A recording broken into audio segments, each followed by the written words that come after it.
قبل أن تولد ثورة 23 يوليو 1952 كان الألم يتكلم.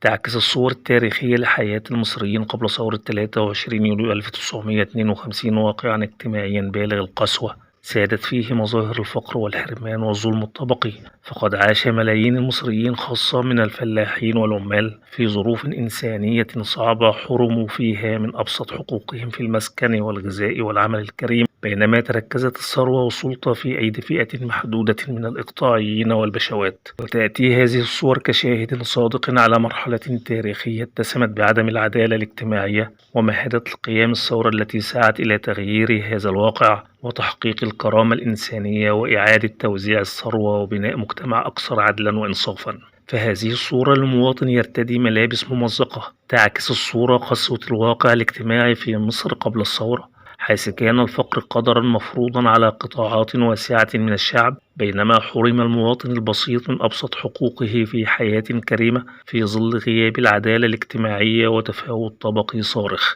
عمال التراحيل يقفون صفًا واحدًا انتظارًا للعمل.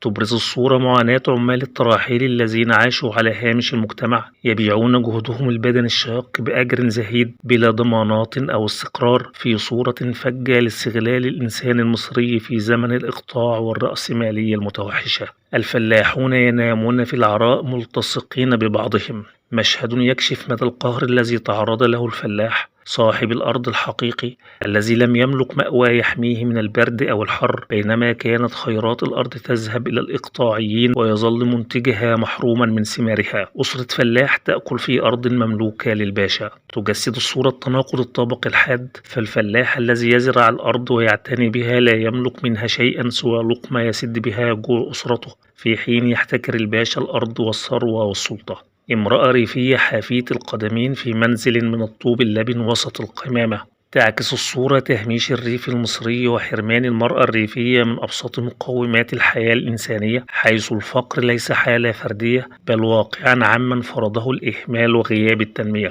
امرأة فقيرة تقشر الذرة وبجوارها المش، تظهر الصورة بساطة الغذاء وشدة الفقر، حيث كانت هذه الوجبة المتواضعة تمثل مصدرًا أساسيًا للمعيشة، في دلالة واضحة على انعدام التنوع الغذائي وسوء الأحوال الصحية والمعيشية. تكشف هذه الصور بوضوح حجم المعاناة التي عاشها المصريون قبل ثورة 23 يوليو 1952، حيث ساد الفقر والحرمان وغابت العدالة الاجتماعية وتعرض الإنسان المصري للاستغلال والتهميش، ولم تكن هذه الأوضاع سوى نتيجة طبيعية لسياسات الإقطاع واحتكار الثروة والسلطة. ومن هنا جاءت الثورة استجابة حتمية لطموحات الشعب في حياة كريمة، لتفتح صفحة جديدة من التاريخ المصري قوامها الكرامة الإنسانية والعدالة الاجتماعية، وتؤكد أن هذه المعاناة لم تنسى بل كانت الدافع الحقيقي للتغيير.